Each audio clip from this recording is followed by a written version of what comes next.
한국 사람들은 비교하기를 굉장히 잘합니다. 네, 안녕하세요. 오늘은 남들과 비교하기라는 주제로 얘기를 해보고자 합니다. 그리고 오늘의 케이크는 딸기 오레오 크림치즈 케이크입니다. 딸기랑 크림치즈가 만났다. 그럼 그냥 끝입니다. 저는 좋아하는 일을 하면서 살아야 한다고 생각합니다. 자신이 좋아하는 일을 해야 지속적으로 열정을 가지고 혹은 끈질기게 하고 그렇게 몇 년 하다 보면 전문가가 되어서 일도 더 잘하게 되고 그런다고 생각합니다. 하지만 많은 분들이 문제가 자신이 무엇을 좋아하는지, 자신들이 어떤 것에 열정이 많은지 잘 모르는 경우도 많더라고요. 그래서 오늘은 무엇을 좋아하는지 관찰하는데 조금이라도 도움이 되었으면 하는 생각에 얘기를 하고자 합니다. 한국 사람들은 남들과 비교를 하거나 남들의 시선을 신경 쓰는 경향이 굉장히 강합니다.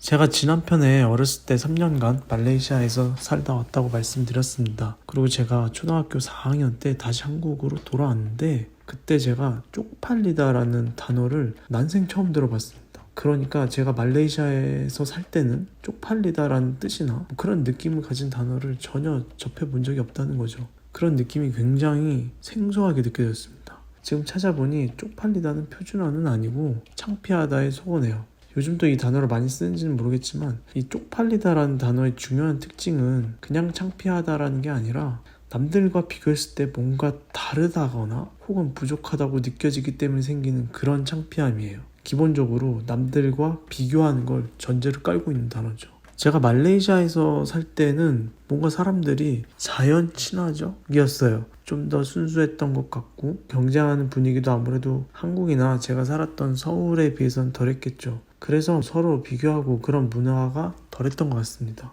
그래서 한국에 돌아왔을 때 이 쪽팔린다 라는 단어가 굉장히 생소하게 느껴졌던 것이고 한국의 친구들은 가만히 보니까 주변과 비교한다라든지 혹은 주변의 시선들에 굉장히 예민한 삶을 살아가고 있다는 게 느껴졌던 것이었어요.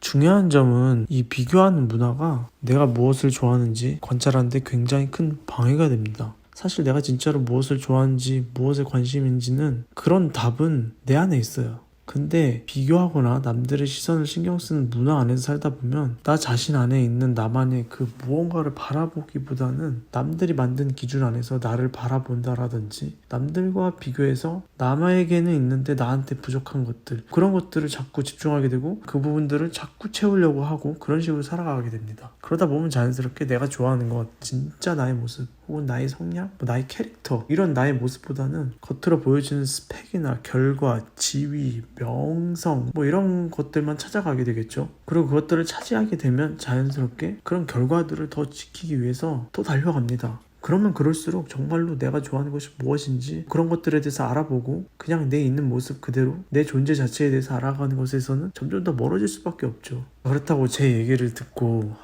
그동안 내가 너무 잘못 살았구나, 망했네, 그런 자괴감을 느끼실 필요는 없습니다. 자기 탓을 할 필요는 없어요. 이것은 개인의 문제라기보다는 한국 사회가 그런 문화적 성향이 강하기 때문에 그런 것입니다. 제가 예를 들어볼게요. 20대가 되어서 대학생이 되고 또 사회에 나가게 되면 이미 성인이고 어른이어서 내가 무엇을 하든 어떻게 살든 제가 알아서 살면 되는데 부모님이나 어르신들이 굳이 다른 누군가와 비교를 하면서 저의 인생에 대해서 얘기할 때가 있어요. 차라리 그냥 내 인생 그대로 나 자체만 놓고 얘기를 했으면 좋겠는데 꼭 내 친구라든지 엄친아라든지 비교 대상을 끌어들여서 얘기를 해요. 근데 이런 비교하는 얘기가 기분 나쁘고 화가 나긴 하는데 너무 자연스럽고 익숙할 정도로 한국 문화는 그래요. 그리고 제가 또 신기하게 봤던 부분 중 하나가 많은 분들이 해외여행을 다녀오고 나서 뭐가 좋았냐고 물어보면 정말 아름다운 풍경을 보았다, 멋진 건축물을 보았다, 맛있는 음식을 많이 먹을 수 있어서 좋았다 이런 얘기들도 있지만 남들의 시선을 신경 쓰지 않고 다닐 수 있어서 너무 좋았다 이런 얘기들도 생각보다 많이 합니다. 내가 무엇을 먹든 뭘 하든 어떤 옷을 입고 다니든 주변에 신경을 쓰지 않아도 돼서 너무 편해서 너무 좋았다 이런 얘기들을 해외여행을 다녀오시면 많이 합니다. 그 얘기는 그만큼 여러분들이 살아가고 있는 한국 사회는 기본적으로 남들의 시선을 신경 쓰거나 혹은 신경 쓰게 만들고 비교하고 그런 사회라는 거죠. 그래서 자기가 무엇을 좋아하는지 찾아보고 싶다면 이런 한국 사회 안에 있는 비교하기, 남들의 시선을 의식하는 문화 등에 대해 돌아보면서 자기 자신을 돌아볼 필요가 있다고 생각합니다.